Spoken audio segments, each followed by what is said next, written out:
Hello guys, welcome to my channel A.Medical Knowledge. Today we are going to discuss about the anatomy of upper limb while using a radiology subject or while using a X-ray. First of all, you have to learn the normal anatomy which you have already learned, but now we are going to discuss in the form of X-ray. So in this video we are covering all the upper limb topics related to X-ray. If you see, there is a shoulder joint where interior and posterior are visible. First of all, see the interior. There is acromion process. There is acromoclavicular joint. There is clavicle. There is subacromion space, scapula or humerus.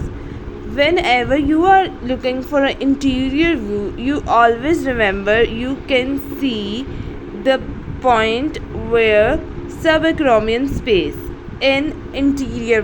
Whenever you get the X-ray, you have shoulder X-ray. In emergency, when you are working, mostly there is written that it is interior view and other is posterior view. But if it's not written, you have to see that if there is subarachnoid space is present, then it means it is anterior view. As you can see in this subarachnoid space is present, so I decided this is interior view. Then I call this acromoclavicular joint. Then I say this is acromion, this is scapula and this is humerus. If we go to the posterior side, there is no subarachnoid space. There is a acromoclavicular joint, there is clavicular, there is scapula, there is humerus. Everything is present, but there is no presence of subacromial space. Got it? This is important point in this slide. As you can see in the X-ray form, as you can see the shadow of scapula. This is the scapula. As you can see the shadow, if I can trap this shadow, this is scapula, this is medial border, this is lateral border, this is body segment, this is inferior angle of scapula.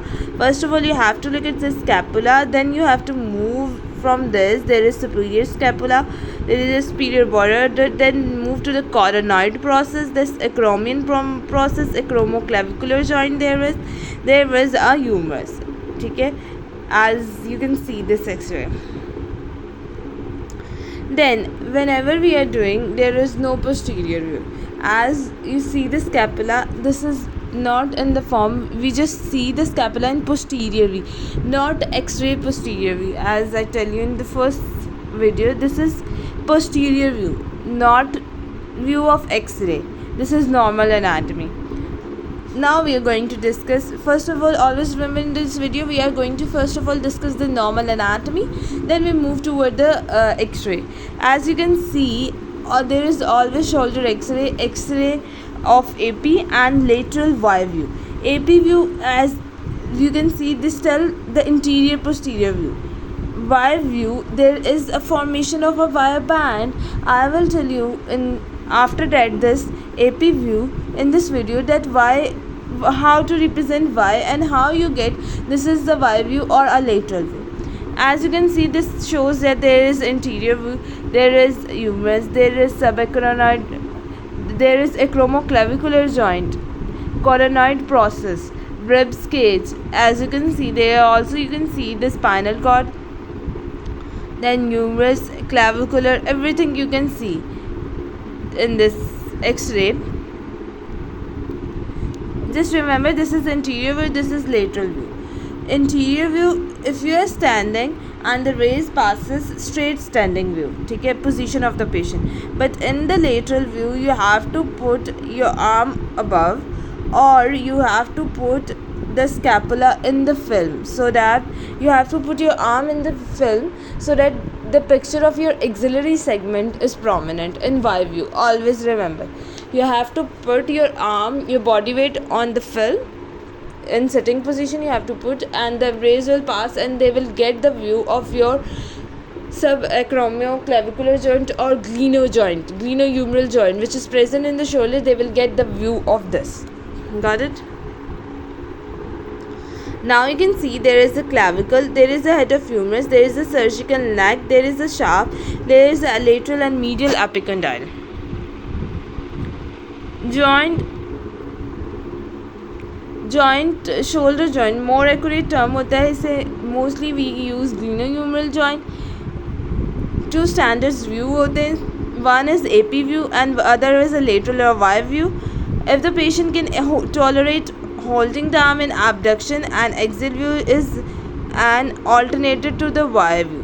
Mostly patients are not easily weird to hold the arm in abduction form due to injury or a trauma or any other history, so we go for a Y view or other view if a patient is not bearable to hold its arm.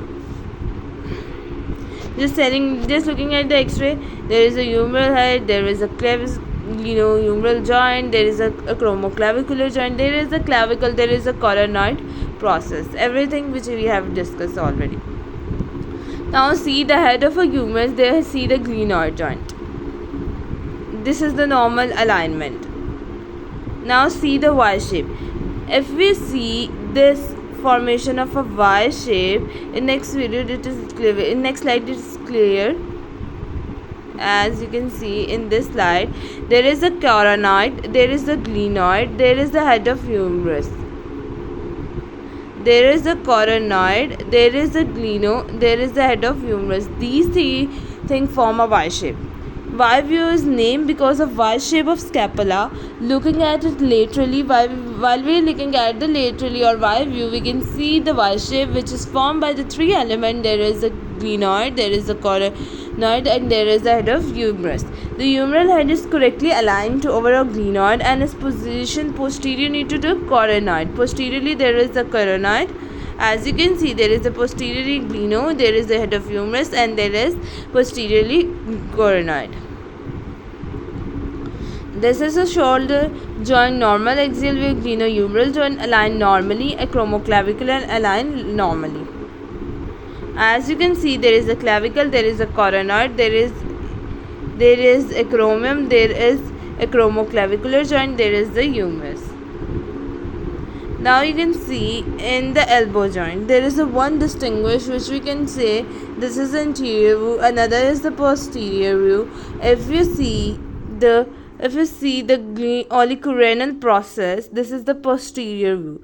If you see the olecranon process is not present, this is the posterior view. As you can see the humerus, there is the olecranon fossa, there is a lateral supracondyle, there is a medial supracondyle, there is a olecranon process, there is trochanter, there is a humeroradial joint, lateral epicondyle, neck of radius, and other things. As you can see in this, this is the interior view. In your right side, but left side, there is the elbows posterior view. There is olecranon process present, there is a trochanter head present or other present. But one thing you remember, if you are working in the emergency or peds department, you see a different line which is the growth plate. It does not mean that the bone is getting fractured or fractured bone.